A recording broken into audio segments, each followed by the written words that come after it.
Hello there, beautiful internet and you amazing creatures of the beyond. Zoo! We are back in Core City. And I noticed something to Halim. I don't think we used this dialogue. You do sell some powerful weapons for someone who seems to dislike violence. Yeah, guns are instruments of murder, but the world is a dangerous place. And whoever denies that will likely die because of it. I sell a small number of them, and I hope they will be used for self-defense, even though they are likely not. Yes, but energy weapons? You can't convince me you sell those for self-defense.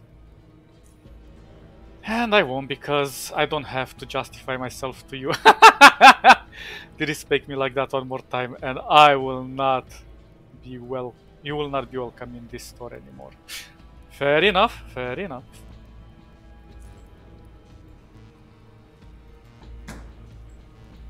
Bastard. I think this guy is the one you need to help you with the repair of the tunneler. Okie dokie, okie dokie. So I know I'm postponing the gauntlet and the arena for quite some time now, but there are good reasons for that. As I said, in this game, if you're patient, your patience will be rewarded with very cool stuff. So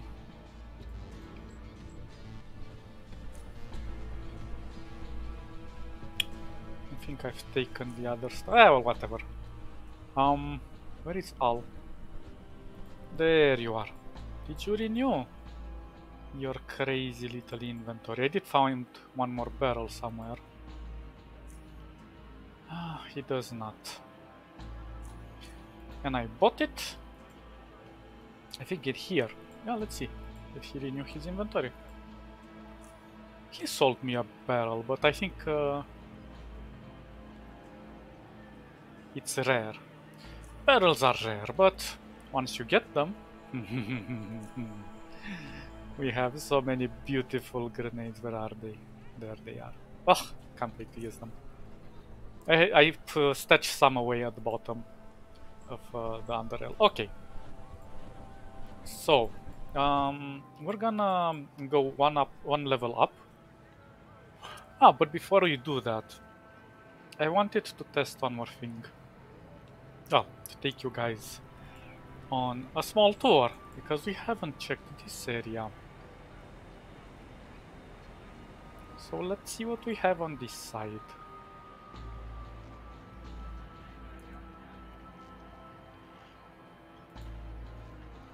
Gangsters and old gangster. I wonder, do they talk?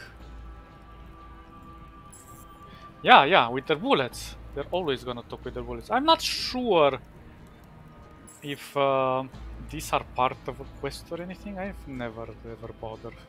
But probably if you're part of the oligarchy, maybe. So let's bring on our beautiful explosives, the one that do much more damage to these guys because they are not armored. Kiss the paw. Go invisible. Invisible, I said.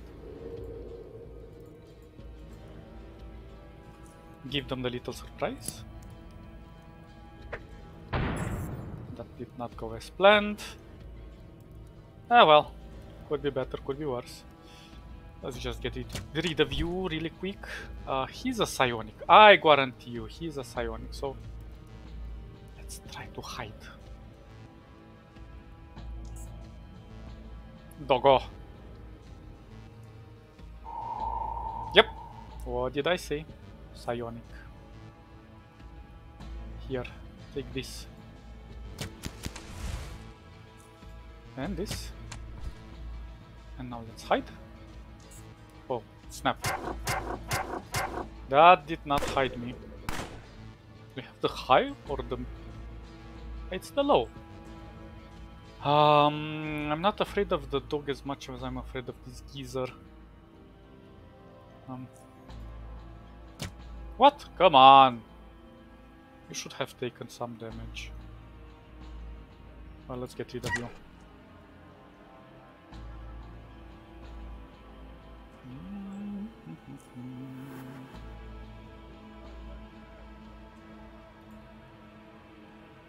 Well, shucks. This is gonna suck.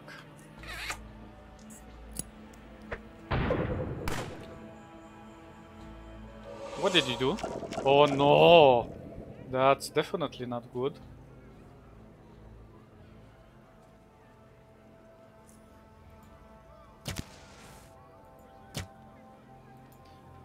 Yeah, we're gonna die here. I have absolutely no idea what to do. Oh my god. Let's try to take the old dude down, because he seems the one to be the most powerful.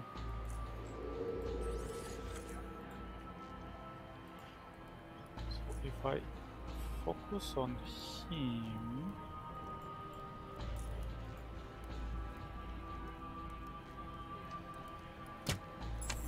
Good. Now let's give them a little surprise. Hello! There you go. I'm happy with that. Kiss the bow again. And let them have fun with me. Yeah. Yeah.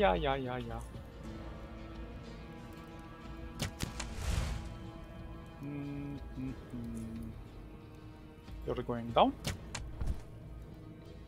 Now we're going to have to wait with you, won't we? Or maybe I can shoot you one more time? Oh, never mind. That's the best you can do.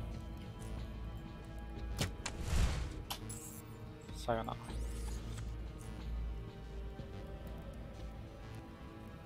No. This, no. Change this.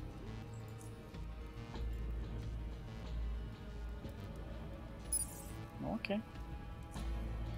That will do.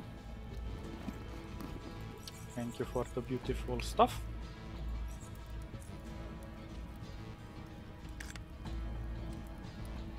Zar.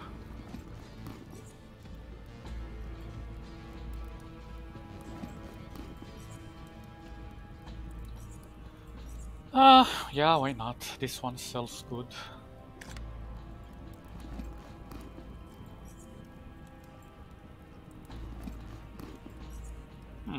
Yes, thank you.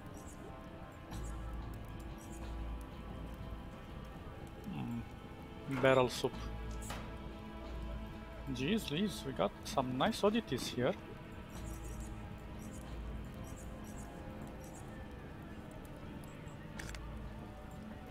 I don't know why I picked this one. Now, of course, you can supplement with tabi boots if you want, but as I said, I'm not leaving these boots because +1 agility. And I love 1 agility.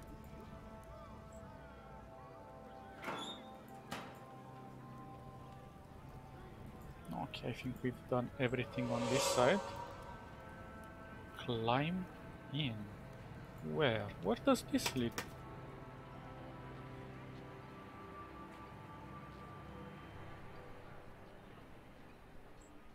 Oh!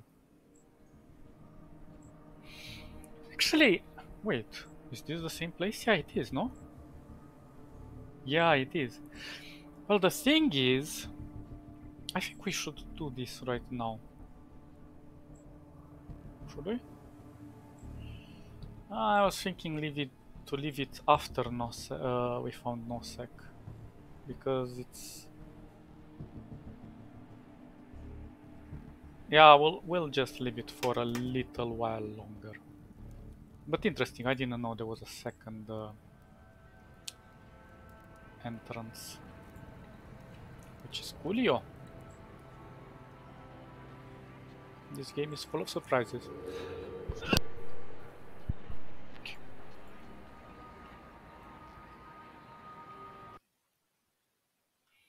Oh, hello. Whoa. These guys don't seem like they're happy to see me here. But let's just probe a bit. Yeah, definitely not. No. Don't engage with them. Not because we wouldn't destroy them, but again, be nice. We have to be nice. And we shall get rewarded for being nice.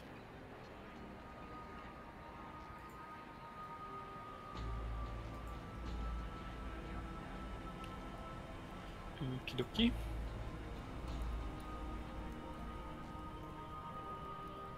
So where else haven't we explored? We explored that area. Here we'll leave for a little later, the arena. Okay, let's go upstairs. I think we've explored everything here for the moment. Although I still think I've missed something, but I don't remember where. Can't remember where the gauntlet was. Well, it happens. We'll find it eventually. Maybe it's on the next floor.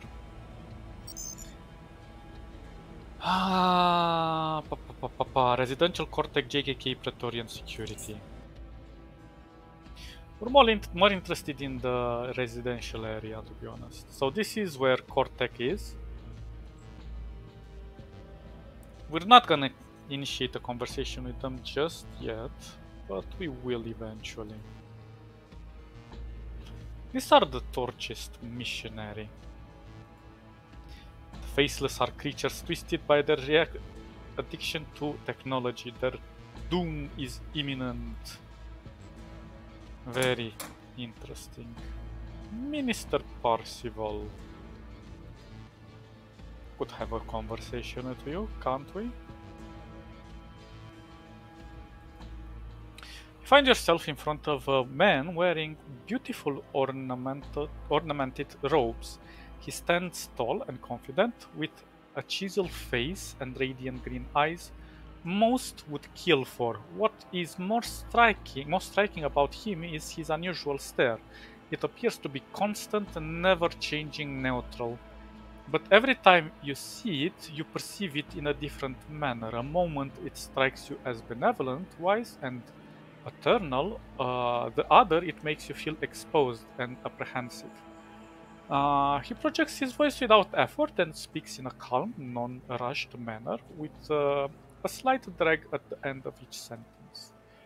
Torch is evolution, brother. I am Minister Percival, and I am a member of the Institute of Torch. Fear us not, for we mean no harm, even though our appearance might suggest otherwise.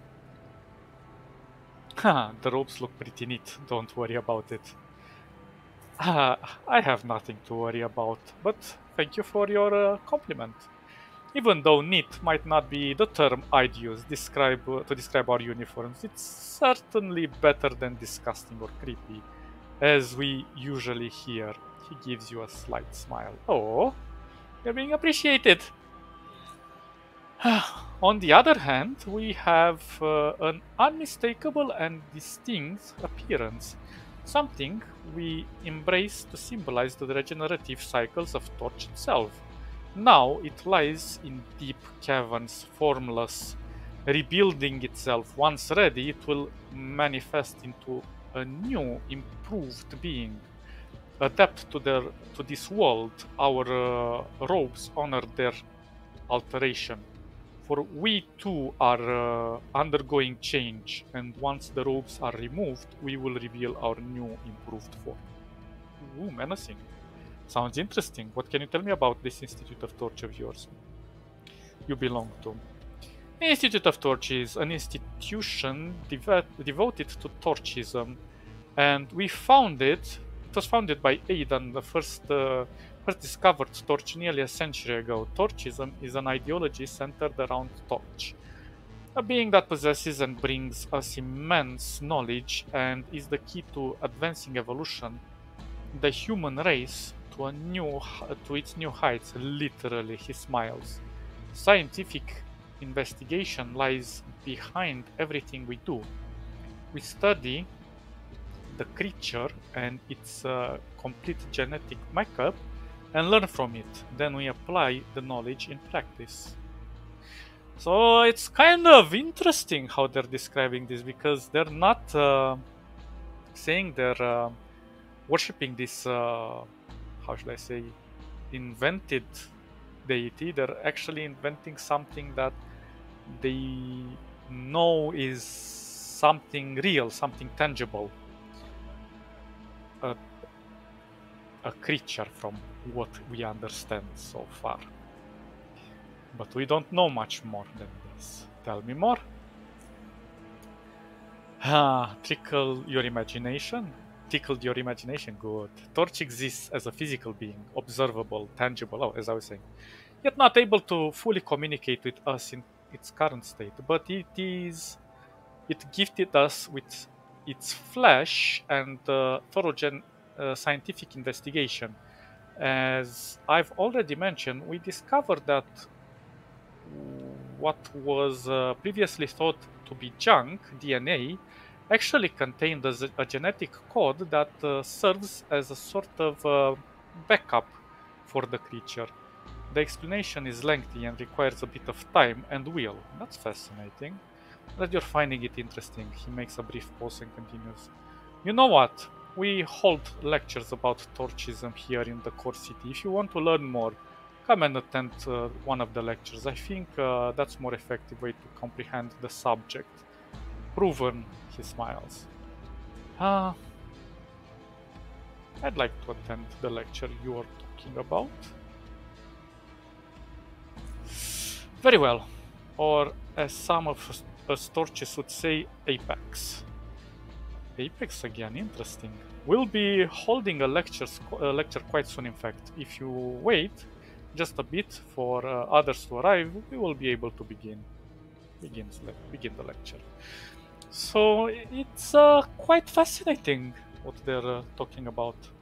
Thank you all for taking the time to be here today and putting your trust in us in the midst of all that has been happening lately in Core City. The corrupt Faceless are known for ravaging everything they lay their dystrophic eyes on, and us torches know that very well.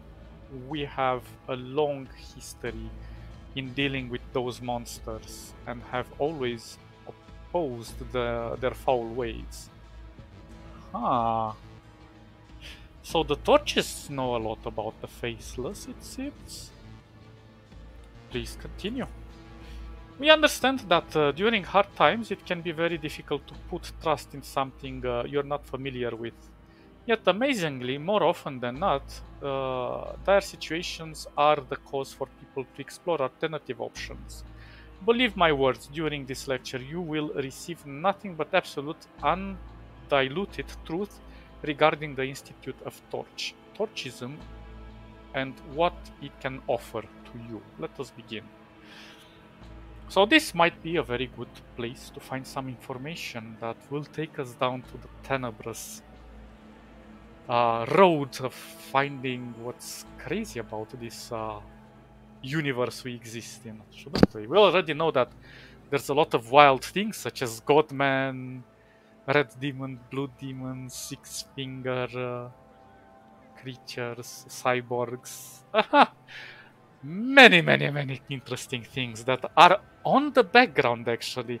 The game, when I played the game at first, I didn't pay too much attention to the dialogue in the sense of getting myself immersed with what is happening to the background. Sure, I found Six to be a bit weird, but and the pyramid out of place, you know, but I didn't dig too much into it. I thought it was like, it's kind of the devs trying to be silly here and trying to make like an Easter egg, but no.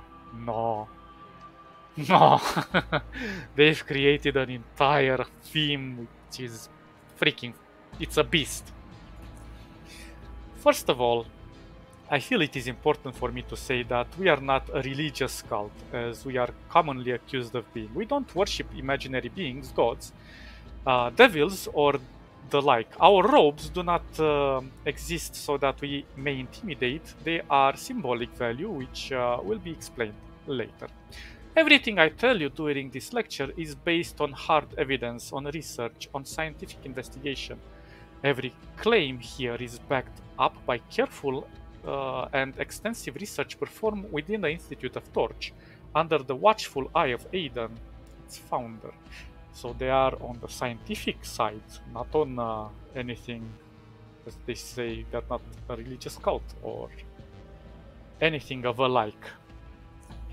But what is Torch exactly? Torch is a single multicellular organism discovered by Aidan almost a century ago in the deep caverns, and is suspected to be one of the oldest living organisms in existence, a primordial being.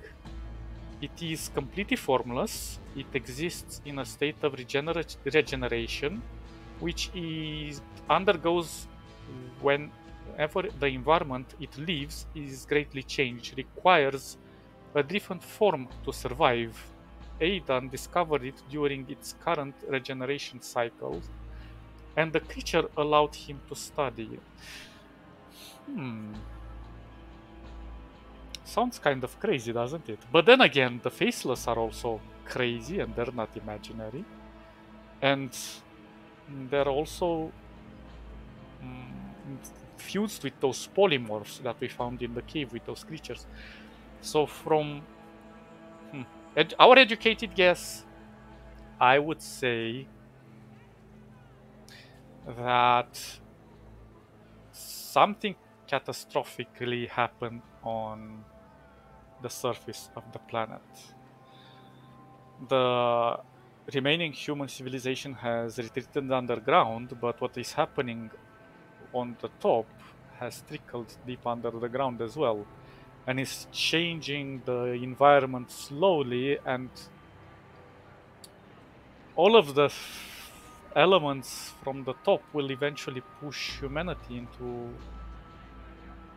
a new evolution.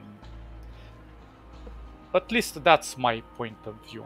Now we can look at it and think, well, maybe that's all mambo jumbo, but you know, the Torchists are quite fascinating in many ways, because they do tell many secrets. Although they don't know everything, they do have a lot of yummy stuff for us to discover. So we can take it at face value, what he is saying about Aidan and what he discovered there. But then again, not many have seen Torch aside from Aidan. So it is a bit wishy-washy, you know? It's a trust me bro kind of moment. But who knows? Who knows? We know there's already some weird stuff happening, and we will discover even more weirder stuff as we play along. We just have to pay attention to the details. I just love, like, this whole game is like a masterpiece painted on top of a horrific scenario, and it's like we're seeing heaven, but on the edges there is hell. And that is what it keeps the picture intact, all the hell around. But we'll discover more about that later. What we learned during these studies was truly magnificent. First, I need to discuss the term non-coding DNA, something referred to as junk DNA. Non-coding DNA is a simple term, are DNA sequences of an organism which do not encode protein sequences and therefore have no direct biological functions. For example, almost 98% of the human DNA is non-coding, which only around 2% of our total genome being responsible for what you are and how you look, how you behave. Torch, only 0.5 coding put there is a neat little secret. Its non-coding sequence serves as a biological backup for the creature to rebuild its coding DNA. So basically it's shaping into a new form. But why? What happened? If damaged by radiation mutations or simply by a large number of replications and modify and a lot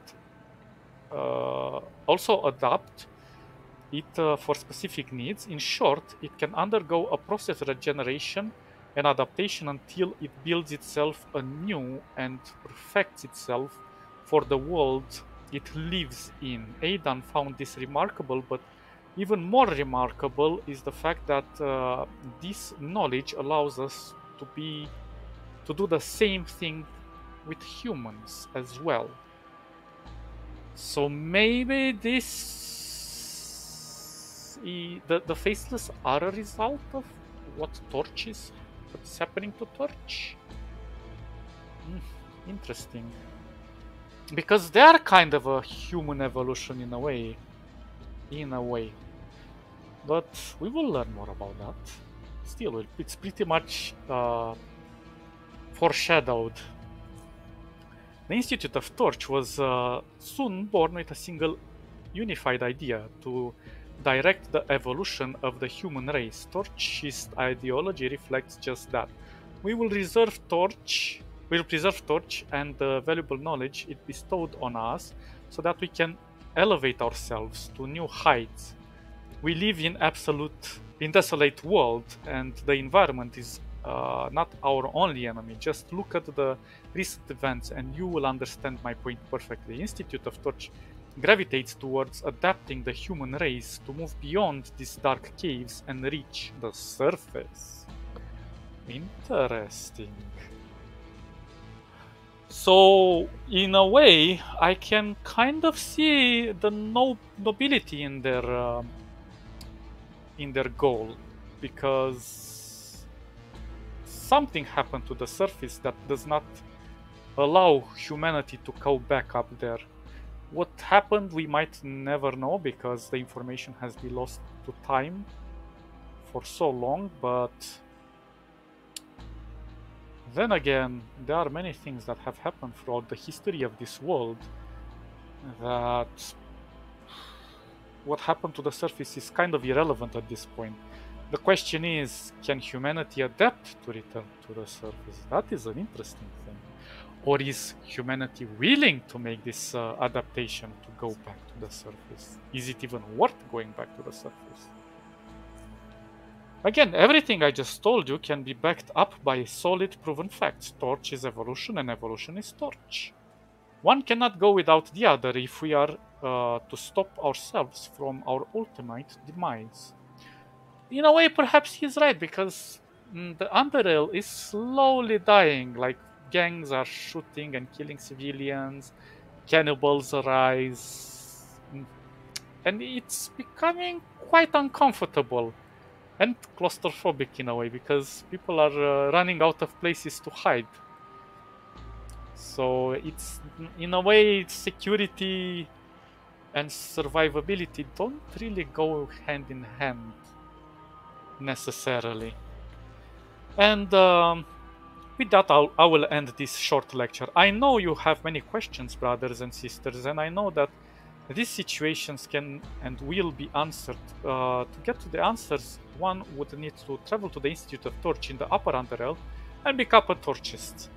Only then can you have access to all the knowledge we possess and help us further understand Torch.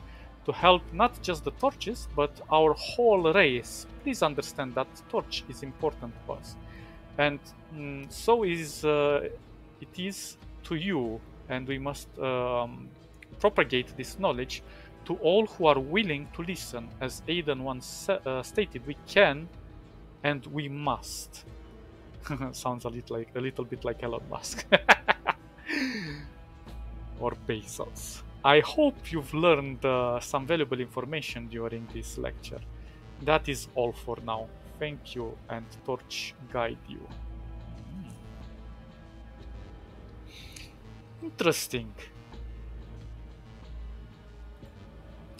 Torch's evolution, how may I help you? I want to talk about the lecture. Before we do that, I met one of your guys in the Founded. He seemed pretty derailed. Yeah, if he's seen the Underrail, then he probably is. I hope you realize that some madman's behavior shouldn't reflect on the doctrine of the group he claims to be part of. If you want to learn about the true magnificence of torchism, seek me or any other proper torchist missionary. How do you... Have you perhaps been to the Hardcore City bar? I haven't personally been to this place, but some of my brothers and sisters have. It seems very devolved. They do it mostly to discuss torchism while with as many people as possible, which is understandable due to the popularity of it. Let it continue. Well, devolved, let's ask.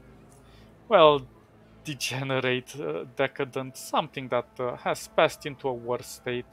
It's a common expression among us torchists. What I found peculiar, though, is that the missionaries absorbed several local terms there. For example, I've heard phrases like "it's freaking hardcore" or "zone out" being uttered by them on a worrying number of occasions. If this trend continues, a certain form of intervention might be necessary. You understand, Core City slang sounds very unfitting for a torchist, so they feel themselves already elevated to some level. And what about the oligarchy? The oligarchs allowed us to be here under their protection. We are allowed to propagate knowledge uninterrupted, while there are certain matters regarding them which can be commented on. I'd rather avoid doing so. I would be rude to our hosts, in my opinion. I want to talk about the lecture. I see, brother. Tell me, did you enjoy it? It was rather interesting, and I really did. It really got me thinking. I am very pleased to hear that.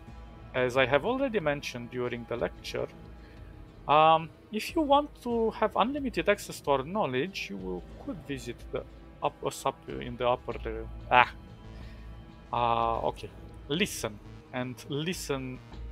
Lines and lines of people stand at the institute's country yard, waiting to be accepted as members of our institution. While the competition is strong, those who possess certain traits will always have an advantage. Please consider it, brother. Torch guide you on your travels. So, in other words, these guys are another faction seeking some stable power, although different goals. Maybe they are noble, maybe they're not. We shall find out later. Rick. Norman gentleman stretch me. Oh, what? How? What? Gah. Quantum. Oh my god, I can't read that. I really can't read that. All I got arena. And wow. Just. Hardokoro arena. Interesting. The JKK is here. We're gonna visit them later on. But for now, we're just gonna leave them be. Norman. Remember Dude said that Norman invented a new type of language? You come up to an average-height blonde man holding a real book in his hand, reading it quietly. He is dressed in stylish, high-cost suit while wearing equally fashionable shoes, all free of even a speck of dust. Meanwhile, his physique is unimpressive as his gentle hair. Seeing that an average South Underrailer can break him in two without breaking a sweat, he closes the book, takes a brief look at you, and begins a conversation with an entirely unique greeting. Ken Ho, approacher. You talk funny. Kenho. A joyful smile materializes on his face. Ah, finally someone who is not as an uncultured swine. You speak Advontag. Yes, you speak Advontag. Yay? Ah, yay. Kech final a person that speakish Advontag in core city. All body here is using common tongue. Soyai at time Baveri mind clocking Tolistenin them speaking primitive. Yay. Gah, through the realization. What are you title giving? Yay. I don't think I understand you fully. I don't think you understand me at all. And for an instant I thought I found someone who comprehends me. No matter, since you're already here, I might as well educate you, if only for a bit. Here, now.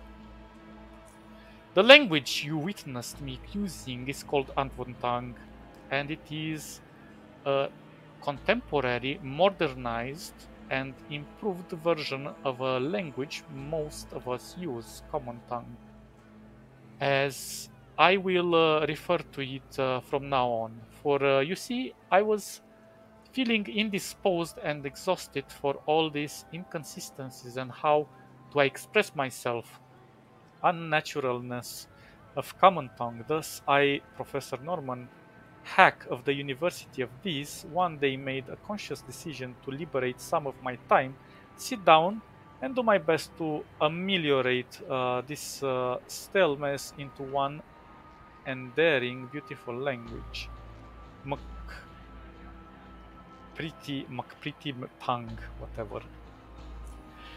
It resembles the common tongue, true, but only to a minuscule degree. For instance, common tongue was a language dominated by exceptions to rules, relying on memorizing phonic patterns in order to maintain proper pronunciation, strict sentences structure. I could go on and on. All this has been evidenced in Advontang for evicted in Advontang, for the whole language has been standardized and tuned towards absolute consistency in every aspect imaginable, created a clearer and more natural lingual experience free of ambiguity. Much pretty. There is so much to speak of it, but first I'd like for you to tell me why you're here and what do you want from me. What do you think about the oligarchy? I haven't personally met the few tan rule. The oligarchs, that is. My information on them is limited, I'm afraid, but my personal experience, mostly from observation, but also from other unfortunate incidents, dictates that I can only draw a single conclusion, which is that they are managing the city in a selfish, incompetent, and rather oppressive manner. At least no one disturbs me anymore. If we ignore the environment itself, that is. What do you think about the JKK? JKK, as soon as I open my door, I am greeted with the sight of their headquarters. They broadcast that perfectly dreadful arena, feeding it to the unwashed masses. On top of it, they organized betting to further relieve the poor creatures' already barren pockets. Their heads are already desolate, so why not their pockets as well? I'd rather not have anything to do with the JKK.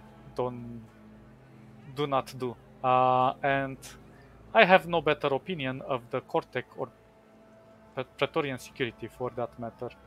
Primitive lot. What about the arena? The buffoonery. Buffoonashrad. please, I don't wish to speak about it. The arena is the sort of thing that appeals to only the most primitive southerners, which is the majority. Hahaha. True. And Cortec? It's just like the southern underrail stations, linguistically prevented to the point perverted, sorry, to the point of creating an impersonation that commoners who live here are struggling with their very own language. And I thought common tongue in its unattained form was abhorrent enough. I dread that one day the way commoners converse here won't slither into my own speech in some perfidious way. Indeed, coming here was a munchment-locking experience. If it wasn't for my student, I wouldn't gone insane listening to those JKK workers discussing their trims and other menial things. I noticed that the guy outside also speaks Advent tongue. Ah, yay. Rig, gentleman. He's my student and a bright young man. I must say, I started teaching him shortly after I had arrived in Core City. I rented this, how to refer to it, without making it seem better than it actually is, space here. And I put an Advent tag course as ad. Rick Gentleman was the first one to respond to the ad. He was the only one to respond to the ad. He clearly realized the importance of Advent tongue. Unlike other denizens of this linguistic cesspit, I mean, even despite my disapproval of common tongue, the thing I've heard here made my ears bleed and my mind wail in agony. Being hammered in the head with hardcore and dominating every 2 seconds is only the beginning of the story. Pipe workers, atrocity. How dare they? Advent tongue as an official language of, well, even a station, let alone a region, will have to wait. However, I hope that the goal will be achieved one day, if that means teaching one student at a time. Then I better persevere. Can you teach me a few Advent tongue phrases? Ah, you wish to learn a few phrases? Wonderful. It is my aim to proliferate the number of Advent tongue speakers, as you may have already deduced. What phrases are you intended in? I'm going to pulverize your bones and smash your skull with to tiny bits. Red Hound, good job. You should die in a fire, you ugly bastard. You look very nice today, goodbye. Okay, let's go with Red Hound first. Squeaksamuch. Squeaksamuch. Squeaksamuch. Disgusting animal. Unattractive, yay. You look very nice today. Oh yay, that one is you apar much pretty ow. You apar much pretty ow. It is a beautiful language, isn't it? Courtesy of mean good is the foundation of Advent tongue. Should you decide to learn more about the language, you should realize that it contains countless words which do not exist in common tongue, words which allow you to convey gently and refinement in many beautiful ways. Afterwards, once you finally look back at the language you had used before, it will seem like you had been outright cursing with pretty much every word you uttered.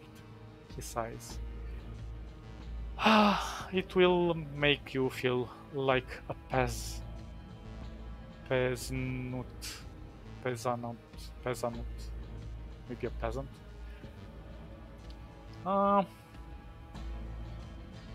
Let's say good job. You mean with Advent tongue? Okay, thank you. It's true. I rarely get the recognition. Truth is. Oh, you mean you want me to? Sorry. Yeah. Good job is good work. Good workin'. Hello? That one is easy. Ken Ho. You already heard me say that one when we met. Be careful. A is Ken is pronounced like A in cargo. Kanho. Kanho. Okay. Yeah, that's actually quite catchy. Kanho. Goodbye. Yeah, that's a very simple word. Ganho. It's quite similar to kanho. Naturally, you could also use a more complicated phrase like observant u soklos, which is more similar to see you around. Observant u soklos. Or you could even say gahgon, which is unique to Advent tongue. It is a word that expresses a happy goodbye.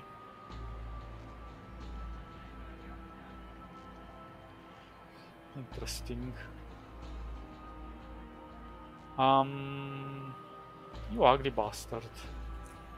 Nay, nay, nay. Why use such harsh language? Avantang is meant to be a beautiful and amiable. He sighs. Well, technically you could say you unattractive Shlomor. But please, to avoid unpleasantries. I've heard enough. Let's talk about something else. Well, that was quite interesting. It's nice that in Advent tongue it's observant usoklos, Norman gentleman. Remember that, please. Sure. So this is actually interesting because in our world currently there are dialects currently invented, proto-languages that have their own grammar, their own rules, and they are meant to simplify things. A friend of mine is developing something similar, but then again, that friend of mine is also a genius and he develops his own software that debugs stuff and so on and so forth. But the point is, this is a reference to those dialects that exist currently in the world, but obviously they are, let's say, unofficial. They're not spoken by any country or anything like that, but they have their cults, their fans, let's call them, and yeah, it can be interesting to verse yourself in such dialects because they are meant to simplify and to enhance expression when we talk. Especially in English, we can't express everything we feel, and there is a language barrier between English and other languages because in general, when we look to Indian languages, well, Indian having many sub dialects itself, as a language.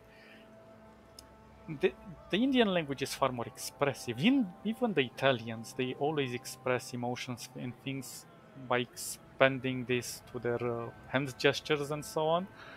But even in the pronunciation and formulation of various sentences and words in certain tones, it can have a far more expressive tonality than you could ever achieve in English. And English is a kind of blocky language in certain areas. It's hard to describe, but the point is languages and dialects like this are being developed by some very interesting people out there. So do check it out. I think you might find it interesting. I can't remember the name of the dialects off the top of my head right now, but we shall discuss this one day. Who knows? Rick! Kanho! Kanho, back to you, man. Okay, never mind. Let's go on this opposite side. So quite interesting. These side dialogues that have no correlation to the game or don't necessarily impact the game in a certain way it's interesting that we are allowed to find, well, they're kind of like Easter eggs in a way, but also it's eye-opening because for people who really like knowledge and information and stuff like that, it is, you know, it tickles your belly.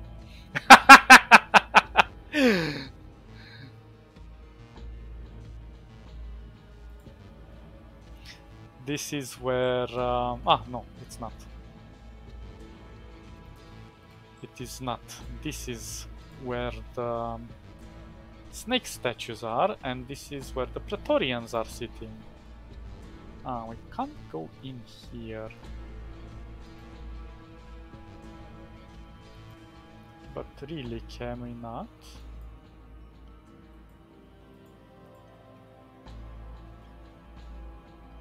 Let's try.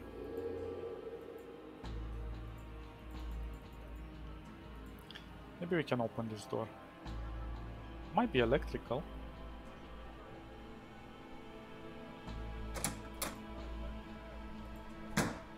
What do we have in here? Money. Money, money, money, money. Oh, wait a second. Why is this? We can activate it? Oh no. I thought it would do something. And where does this lead us to? Oh, I know this place.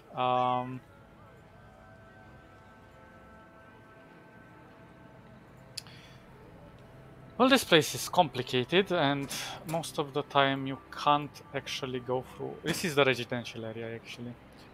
But for now, we'll leave it be. You can try to go through these rooms, but we'll have things to do and explore here later. Maybe I should get out of stealth.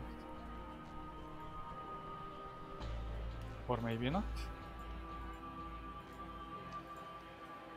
Let's try to go in there as well. Right now we're not gonna touch these factions. I'm keeping them for a bit later in the story. Jojo. Maybe we'll talk to Jojo. Although interesting. What do we have in here? Oh, I'll take that. Burglar. A burglar! Oh, Monsieur Burglar. Here you go. You missed this beautiful bolt of mine. Naughty, naughty burglar. Oh, that's a nice, beautiful lockpick you had there. As a refrigerator, more food for our friend, John. Nothing interesting. Wardrobe. Oh la la, gold ring. Now, I'm not selling these things. A non-descriptive gold ring, perhaps one of the wealthier merchants would be interested in it. We're gonna put it in our collection of beautiful oddities. No! Whoops!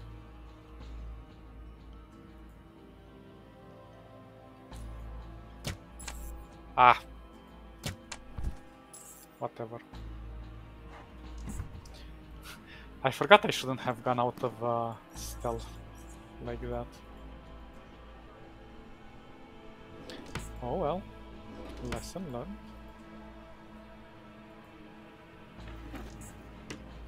Wait, what the hell is in this? Ah no, it's just an ampoule. Or an ampule.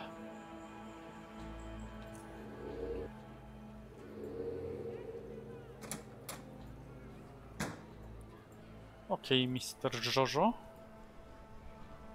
I just want to join the Praetorian security and help people. Sigh. Okay, shoot zoner, shoot. Just...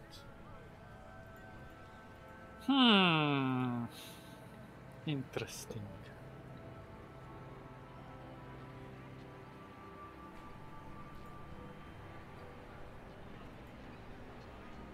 Now here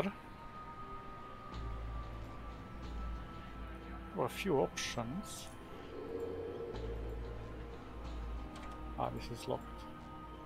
Commoner. He's a very weird commoner there. And this game actually allows you to buy a house. Not that we need it, but it does have some benefits, I'm not gonna lie. Actually, I should take this worker from here. Do a little bit of cleanup.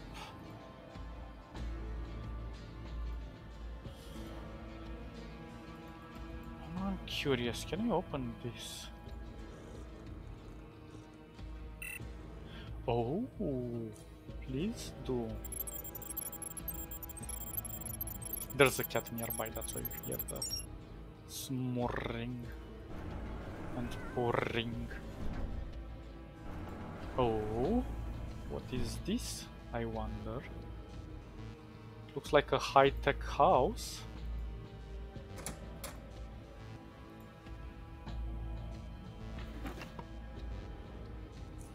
Well, I'll just put this here, take this. Locker. Yeah, I'll take it.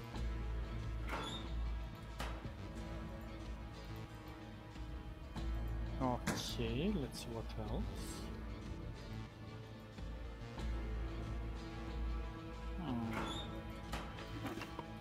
Kind of empty. Disappointed. Elevator. Office floor 2, office floor... Oh, so it's offices. Storage and basement. Let's go with basement. No!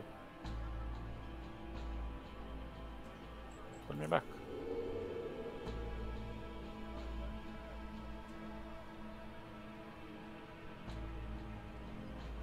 Doesn't seem like the cameras care, do they?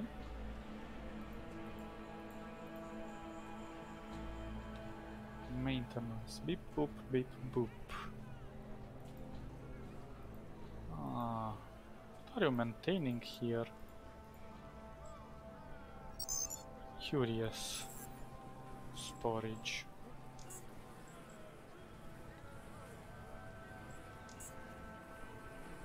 Oh, wow, wow, wow, wow, wow, wow, wow, wow, wow.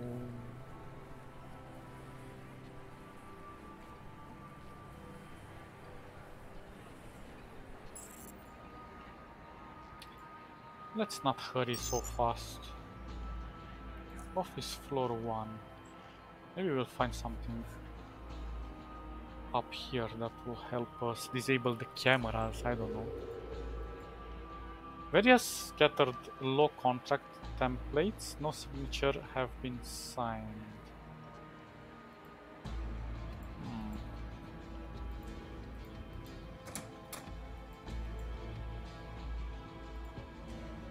Residential area is down below. The streets layout unfortunately doesn't provide an interesting look.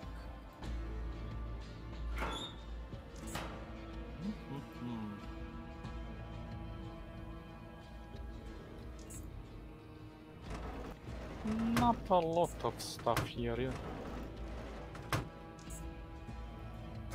Kind of disappointed.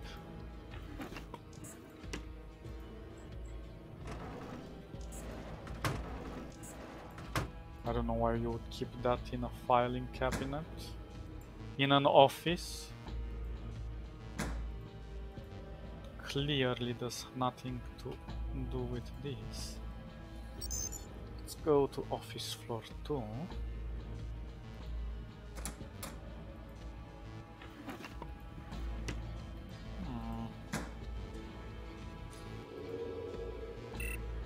Oh, we can hack that.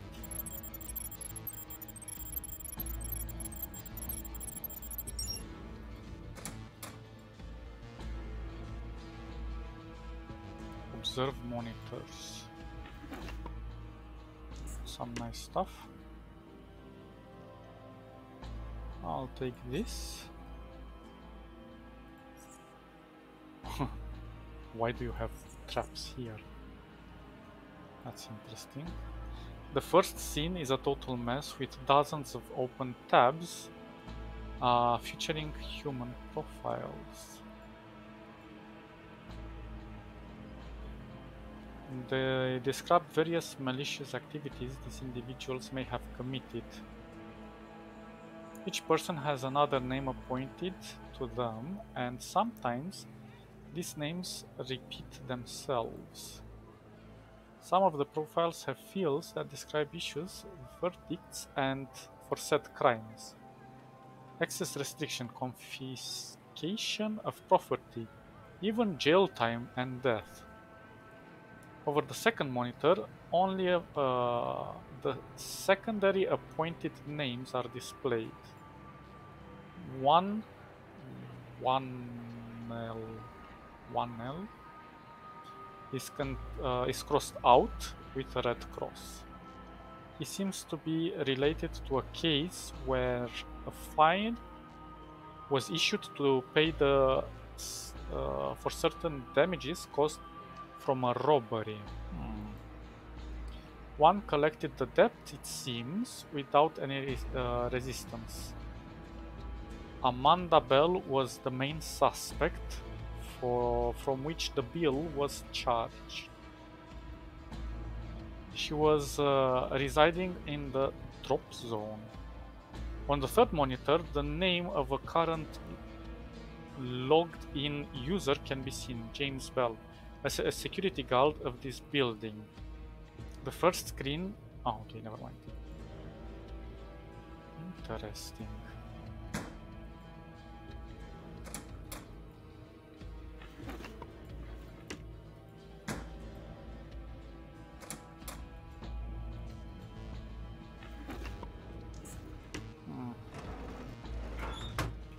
We'll take that.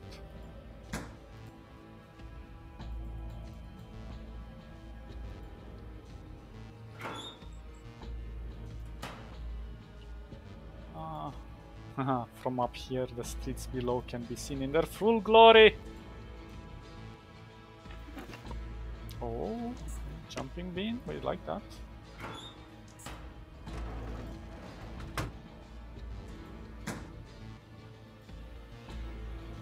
Okay, for now...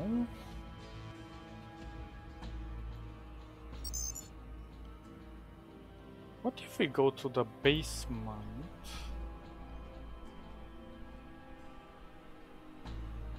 And disable the security.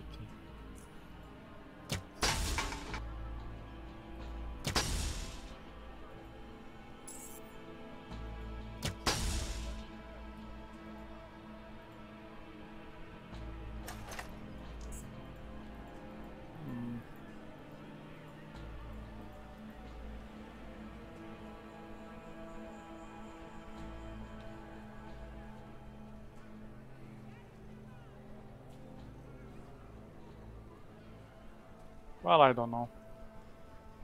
I don't see any other ways to interact with these things. Let's do this.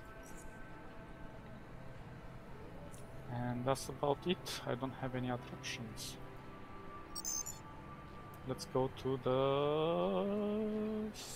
office. No, to storage.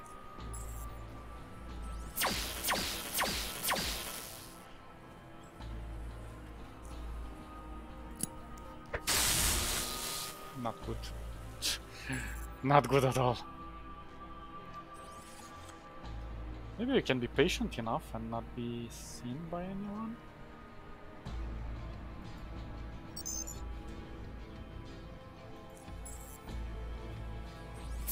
Apparently not.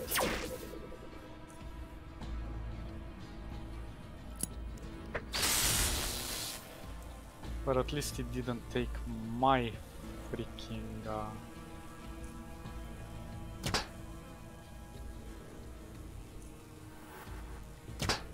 damn it, that's not good.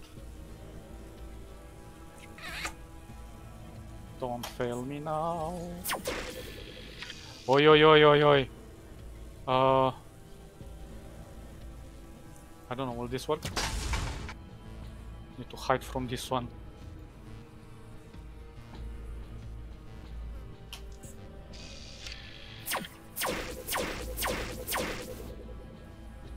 I hope it can go through.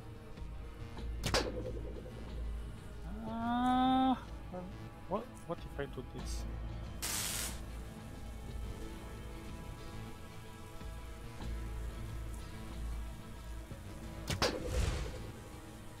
I know it's not technically correct what I did, but whatever.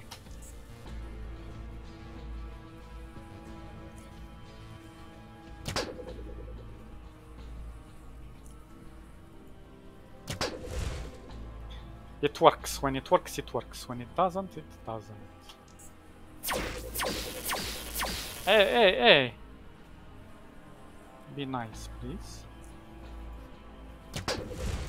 We're burning it for some reason. But what can you do? Let's we definitely need some reparations. Wait, that's for whatever.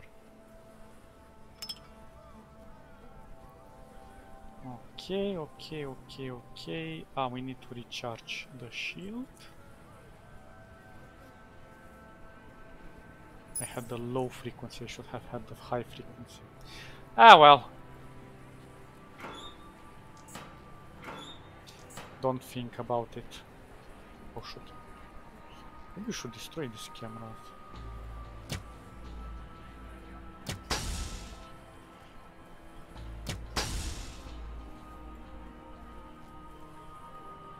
That looks interesting. Yes, we do have hacking.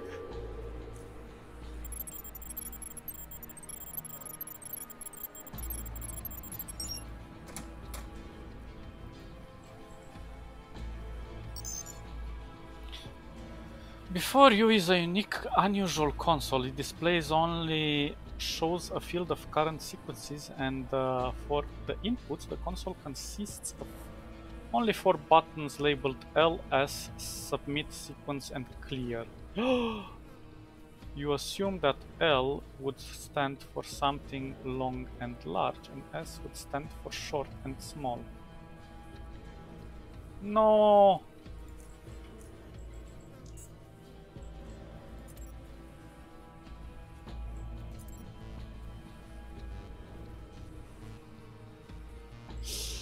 You know what? I remembered.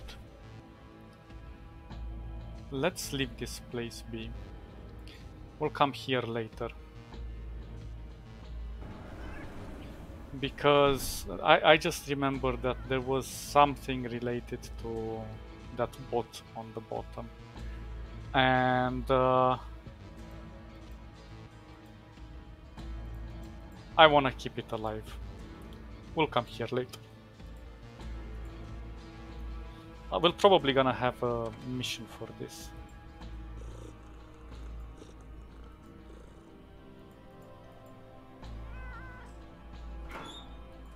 If not, I'm gonna check later and see if...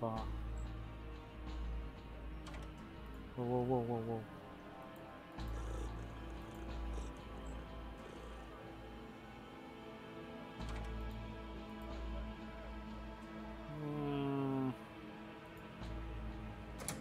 Oh, this one is open. This one looks like a tavern. Dave. Cash register. Shh. Ah, damn it, I have to go around. Never mind.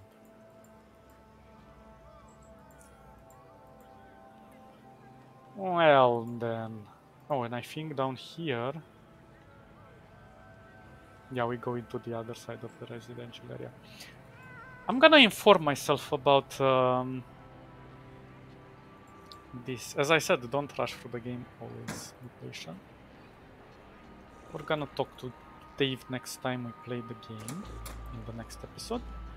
But I'll inform myself about this place, because I know there was something with that robot, so I don't want to mess that one up. Okay, guys, stay awesome. Catch you in the next episode. See ya.